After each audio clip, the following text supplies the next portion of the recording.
What exercises can help you become a professional in drawing?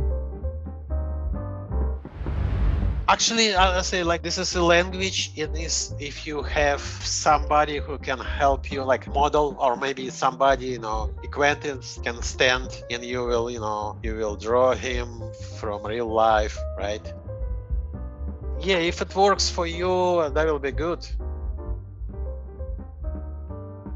Did you try the called blind drawings, where you just watch on your hand and draw here? I will recommend try to work with the classes we have here. It's called animation drawing. Maybe it's good for you, because if you don't have anything there, right? If you don't have how you can train yourself, right?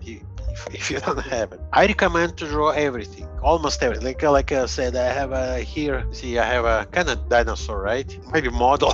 Maybe you have like a small human model, figurine or whatever. If somebody can, sit, in the front of you or stay in the front of you, and you try to make some very quick sketches, that will be great for you. Because if you draw from photos, it's a flat. You don't feel what's going on with shape in space. It is bad, unfortunately, because now it's like internet, right? Everything, lots of tutors suggest to draw from photos. That's bad, again, because you don't understand what's really going on with the shape in space. That's a very important thing. So my recommendation, try to draw from real life only. Still life is good too, yes, because still life is, when you, like I said, when you draw still life, you will have composition, right? Like this, maybe, kind of like that, right? I don't know, kind of like this, maybe, right?